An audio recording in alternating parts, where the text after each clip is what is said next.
ये खूबसूरत औरत कोई इंसान नहीं है, वो युकियोन्ना थी, योकाई क्लैन की सदस्य। सीधी सादी जिंदगी जीती थी, हमेशा अकेली बर्फ से ढकी पहाड़ियों में।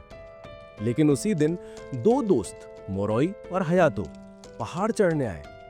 पहाड़ चढ़ते चढ़ते अचानक अगले पल हयातो ने मोरोई को धक्का दे दिया, सीधा खाई में। किस्मत से नीचे गिरी बर्फ ने झटका सोख लिया, वरना मोरोई की जान जा सकती थी। हाँ, जान तो बच गई, लेकिन उसके पैर टूट चुके थे। इतनी ठंडी बर्फीली जगह पर उसके पास बस मौत का इंतजार करने के अलावा और कोई रास्ता नहीं था। तभी सामने एक अजीब सी परछाई उभरी। वो थी युकियोन्ना। उसने अपना नाम बताते हुए मोरोई का मजाक उड़ाया। तुम कितने बेवकूफ हो, अपने ही दोस्त से धक्का खा गए। मोरोई भी चुप बैठने वालों में से नहीं था। उसने पलटकर युकियोन्ना की शक्ल का मजाक उड़ाया और कहा, तू तो बदसूरत है। पर हैरानी की बात यह रही, युकियोन्ना को गुस्सा नहीं आया। उसने अपने जादू से एक बर्फ का घर बनाया, उसके लिए सोने का बैग बिछाया। असल में युकियोन्ना ने उसे बचाया इसलिए था क्योंकि अगर रेस्क्यू टीम ऊपर चढ़कर सर्वाइवर्स को ढूंढने आती या फिर बाद में इंसान इस पहाड़ को डेवलप कर देते तो पहाड़ की सारी नेचुरल ब्यूटी और एनवायरनमेंट बर्बाद हो जाता।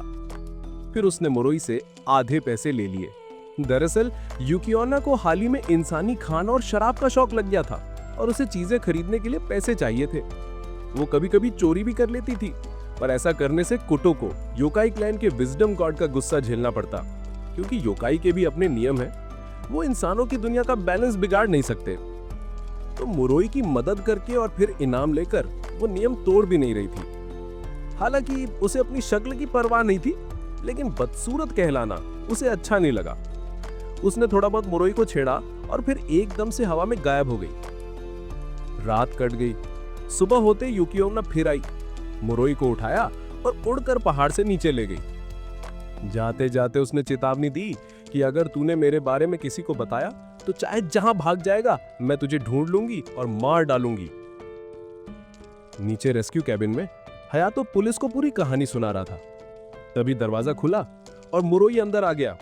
उसने सीधा पुलिस के सामने हयातो पर आरोप लगाया कि उसी ने उसे खाई में धक्का दिया था। जांच पड़ताल के बाद मोरोई को असली सच पता चला। असल वजह थी एक लड़की, मायू। मायू मोरोई को पसंद करती थी, लेकिन हयातो मायू पर फिदा था। जलन में आके हयातो ने मोरोई को पहाड़ पर बुलाया और उसे धक्का दे दिया। सच जानने के बाद मोरोई ने केस अपने वकील के हवाले कर दिया, लेकिन उस पल उसके दिमाग में बस युकियोन्ना ही घूम रही थी। पता नहीं क्यों। 11 साल बीत गए। मोरोई फिर लौटा उसी बर्फीले पहाड़ के नीचे वाले कस्बे में, और वहां उसकी नजर पड़ी उसी जानी पहचानी शख्सियत पर, युकियोन्ना। वो तुरंत पहचान गई कि ये वही इंसान है जिसकी उसने जान बचाई थी। असल में योकाई इंसानों को आंखों से नहीं, उनकी ऑरा और कलर से पहचानते हैं। मोरोई ने सोचा आइसक्रीम से युकियोन्ना को खुश करूं। वो दर्जनों आइसक्रीम खरीदने को तैयार था, लेकिन युकियोन्ना ने कहा, मुझे तो मायू के हाथों से बड़ी दावत चाहिए।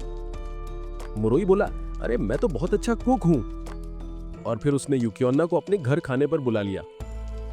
रास्ते में युकियोन्ना को उसके बीते सालों की कहानी पता चली। उसकी बीवी ने उसे धोखा दिया, लगभग मार ही डाला। जिस पार्टनर के साथ कंपनी शुरू की थी उसने भी दगा दे दिया। बीवी और दोस्त दोनों की गद्दारी ने मोरोई का भरोसा तोड़ दिया।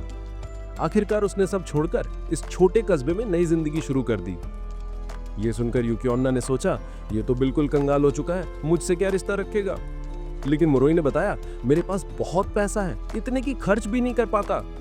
बस फिर क्या था, युकियोन्ना का मूड बदल गया। मोरोई उसे कस्बे के बाहर वाले सुपरमार्केट ले गया और दोनों ने जमकर शॉपिंग की। घर लौटकर मोरोई ने तुरंत उसके लिए शानदार दावत तैयार कर दी। दोनों ने उस रात साथ में बहुत अच्छा वक्त बिताया, लेकिन उसके बाद से युकियोन्ना अक्सर आने लगी, कभी खाने पर, कभी टाइम बिताने। मोरोई भी हर रोज उसके लिए अलग अलग डिशेस बनाकर खिलाता। इसी दौरान मोरोई को पता चला कि योकाई दुनिया में एक देवी होती है, कोटोको। योकाई उसे प्रिंसेस भी कहते हैं।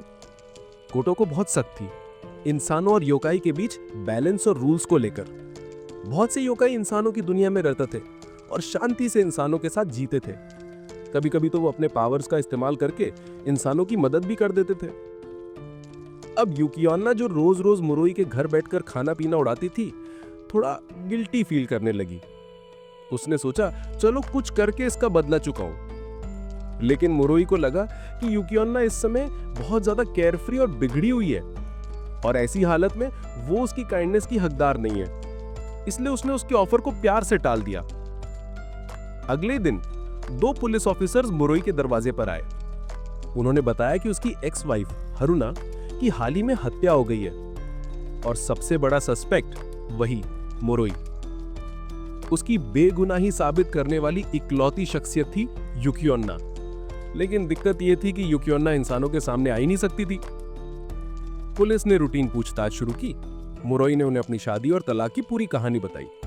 एक सुबह जब वो ऑफिस जाने के लिए तैयार हो रहा था, हरुना ने उसे एक ड्रिंक दी जिसमें स्लीपिंग पिल्स मिली थी। बिना सोचे समझे वो पी गया। ऑफिस पहुंचते ही उसकी हालत बिगड़ गई और वो बेहोश हो गया।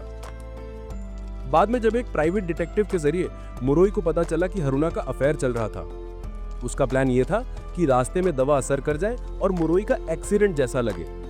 इस तरह वो अपनी पूरी दौलत हड़प कर अपने लवर के साथ भाग सकती थी। सच जानने के बाद भी मुरोई ने हरुना के खिलाफ कोई केस नहीं किया, बल्कि डिवोर्स के बाद उसने अपनी आधी दौलत खुद ही उसे दे दी। पुलिस को मुरोई तक पहुंचने का क्लू हरुना के घर से मिला। हरुना ने मरने से पहले एक चिट्ठी लिखी थी। उसमें लिखा था कि उसने मुरोई को लगभग मौत के मुंह में धकेल दिया था, लेकिन उसने पलटकर कोई बदला नहीं लिया, उल्टा उसे पैसा दे दिया। इससे हरुना को शक हुआ कि शायद मुरोई अंदर ही अंदर बदला लेने का प्लान बना रहा है। उसका शक और गहरा तब हुआ जब उसे पता चला कि हयातो, वही दोस्त जिसने मुरोई को खाई से धक्का दिया था, कुछ समय बाद एक कार एक्सीडेंट में मारा गया। इसी वजह से हरुना को लगने लगा कि मुरोई जरूर एक दिन उसके पीछे भी आएगा। और जब पुलिस को हरुना की लाश मिली तो उसके हाथ में आखिरी बार लिखा हुआ था मुरोई। कुछ दिन पहले सुपरमार्केट की सीसीटीवी फुटेज भी मिली। उसमें मुरोई एक ऐसी औरत के साथ दिखा जो हरुना जैसी लग रही थी। असल में वो युकियोन्ना थी, क्योंकि हाल ही में दोनों साथ सुपरमार्केट गए थे। लेकिन मुरोई पुलिस को ये सच्चाई बता ही नहीं सकता था। नतीजा, पुलिस उसे स्टेशन ले गई और देर रात तक पूछताछ करती रही। आखिरकार जब वो घर पहुंचा तो युकियोन्ना पहले से इंतजार कर रही थी। मुरोई ने उसे सब समझाया कि उसी दिन जब मर्डर हुआ था वो युकियोन्ना के साथ खाना खा रहा था। लेकिन पुलिस कभी इस बात पर यकीन नहीं करेगी, क्योंकि इंसानों के लिए योकाई जैसी कोई चीज होती ही नहीं है। तभी युकियोन्ना ने अचानक पूछा, तुम्हारी एक्स वाइफ हरुना, क्या वो मुझसे मिलती जुलती थी? मुरोई ने इस बात को नकारा नहीं। असल में 11 साल पहले जब युकियोन्ना ने उसकी जान बचाई थी, उसके बाद से उसने उसका चेहरा कभी भूला नहीं था। यहां तक कि जब उसने हरुना से शादी की तो उसकी वजह यही थी कि हरुना युकियोन्ना जैसी दिखती थी। और यही कारण था कि हरुना ने अफेयर कर लिया, क्योंकि कोई भी औरत किसी और की जगह बनकर जीना नहीं चाहती। यह सुनकर युकियोन्ना खुश हो गई। उसने ठान लिया कि वो मुरोई का नाम साफ करने का तरीका ढूंढेगी। फिर युकियोन्ना के दिमाग में ख्याल आया, क्यों ना योकाई की प्रिंसेस कोटोको के पास चले, वो तो बुद्धिमान देवी है, शायद हमारी मदद कर सके। युकियोन्ना मुरोई को लेकर कोटोको के पास पहुंची, लेकिन वहां पहुंचते ही कोटोको ने अचानक मुरोई पर इल्जाम लगा दिया। उसने कहा, मुरोई ही असली कातिल है। ये ऊपर से तो बड़ा सीधा साधा और दयालु बनने का नाटक करता है, लेकिन अंदर ही अंदर अपनी एक्स वाइफ से बदला लेने का प्लान बना रहा था। और युकियोन्ना, तू तो बस इसके प्लान का हिस्सा है। इसने तेरा भरोसा जीतकर तुझे ही इस्तेमाल किया। यह सुनकर मुरोई कुछ बोलने वाला ही था कि युकियोन्ना ने हिम्मत दिखाकर कोटोको को जवाब दिया। हालांकि वो कोटोको से डरती थी, लेकिन उसे पूरा यकीन था कि मुरोई एक अच्छा इंसान है। कोटोको दोनों को देखकर अचानक मुस्कुराई और बोली, मैंने जो कुछ कहा वो सब बकवास था। असलियत यह है कि मैं बस मुरोई को यह एहसास दिलाना चाहती थी कि युकियोन्ना ने तेरे लिए देवताओं तक की अवहेलना करने की हिम्मत दिखाई है। तुझे उसके जज्बात समझने चाहिए, क्योंकि वो बहुत मासूम है और मुझे डर था कि कहीं उसका दिल न टूट जाए। फिर कोटोको ने बताया कि उसे पहले से पता था असली कातिल कौन है। असल में युकियोन्ना के आने से पहले ही कोटोको ने कुछ छोटे योकाई भेजकर सुराग जुटा लिए थे। जांच के बाद कोटोको को सच समझ में आ गया।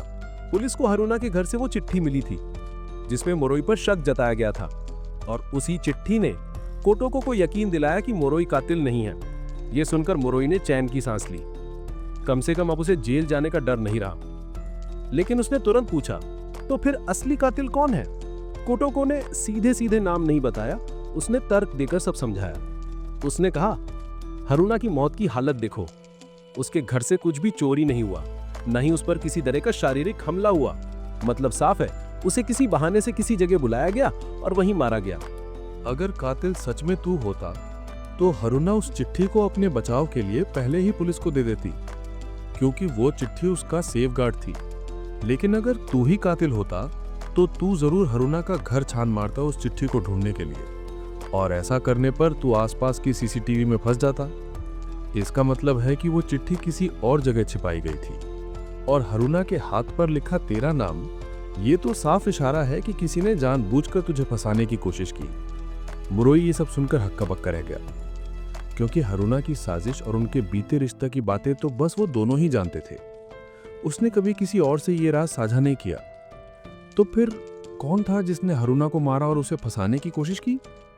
तभी कोटोको ने कहा, कातिल कोई ऐसा इंसान है जिसकी मानसिक हालत ठीक नहीं, जिसमें जरूरत से ज्यादा पॉजेसिवनेस है, या फिर शायद तुझसे कभी गहरी चोट खाई हो। इतना पक्का है, कातिल तेरा कोई अपना ही है।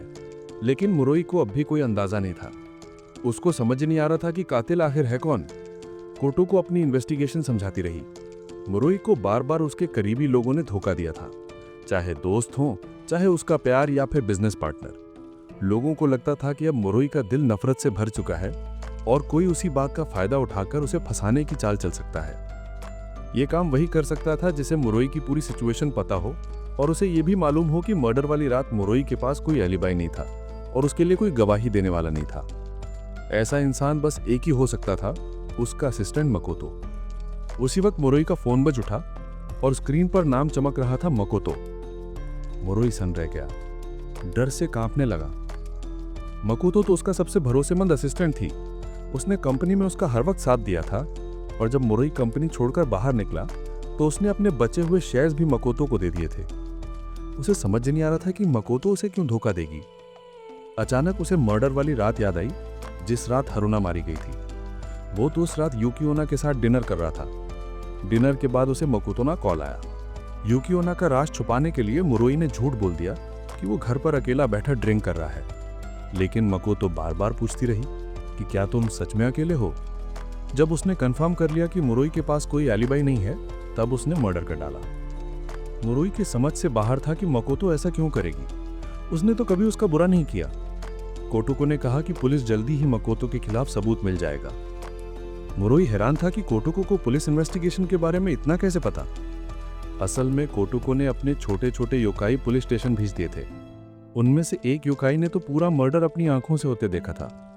उन्हीं के डिस्क्रिप्शन से कोटोको ने तुरंत असली कातिल को पहचान लिया।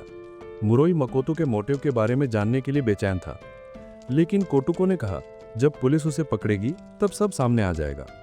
कोटोको ने कहा कि अब उसका काम पूरा हो गया है, अब बारी है मुरोई और यूकी की कहानी सुलझाने की। आखिर एक इंसान था और दूसरी योकाई। उनका रिश्ता लंबे वक्त तक चलना नामुमकिन था, लेकिन कोटोको ने सत्य दिल से उन्हें दुआ दी।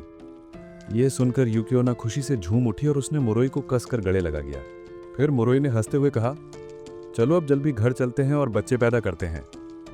तभी अचानक पास में छिपा बैठा कुरोउ बाहर निकल आया। वो कोटोको का बॉयफ्रेंड था। लेकिन कुरोउ को देखते ही यूकी चीख पड़ी, डर के मारे कांपने लगी। मुरोई कुछ समझ नहीं पा रहा था। असल में योकाई दुनिया में कुरोउ की पहचान बेहद खतरनाक थी। वो तो मॉन्स्टर से भी कहीं ज्यादा डरावना माना जाता था। कोटोको ने कहा, जल्दी जाओ, घर जाओ। फिर यूकी खुशी खुशी मुरोई का हाथ पकड़ के वहां से चली गई। कोटोको ने कुरोउ से कहा, इस बार मैं खुश हूं क्योंकि आखिरकार यूकी को एक अच्छा और भरोसेमंद इंसान मिल गया। कुरोउ ने हैरानी से पूछा, तुमने सीधे सीधे मुरोई को मकोतो का मोटिव क्यों नहीं बताया? कोटोको ने गहरी सांस लेते हुए कहा, क्योंकि मुझे डर था कि मुरोई ये सच बर्दाश्त नहीं कर पाएगा। वो हमेशा मकोतो की बहुत इज्जत करता था और उसे दिल से प्यार भी करता था। वो मुरोई की वाइफ की बेवफाई से पहले ही बेहद दुखी थी।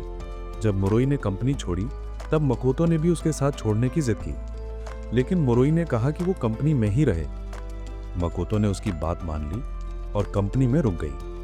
उसके बाद वो बस मुरोई का इंतजार करती रही। लेकिन महीनों बीत गए, मुरोई ने एक बार भी उससे कांटेक्ट नहीं किया। इसी ने उसके प्यार को नफरत में बदल दिया, और उसी नफरत की वजह से उसने मुरोई की एक्स वाइफ का मर्डर कर दिया और उसे फंसाने की साजिश रची।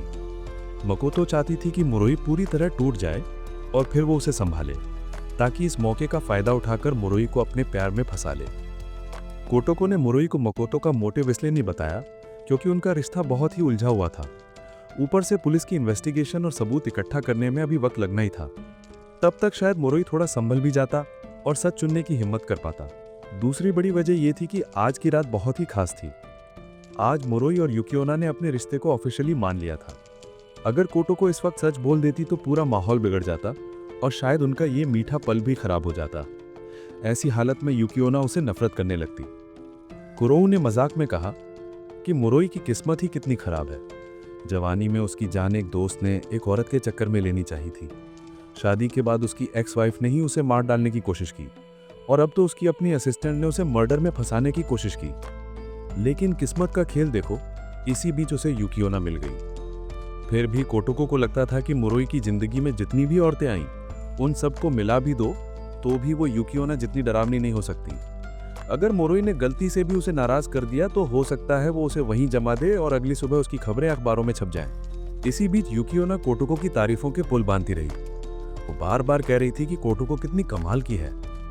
लेकिन मुरुई मन ही मन सोच रहा था कि हमारा फ्यूचर कैसा होगा, आखिर हम दोनों की सोच भी अलग है और जिंदगी की उम्र भी। फिर उसने युकियोना की आंखों में देखा और फैसला कर लिया कि अब फ्यूचर के बारे में सोचकर वक्त बर्बाद नहीं करना। अब बस हर पल को जीना है और युकियोना के साथ बिताए हर लम्हे को संजो के रखना है।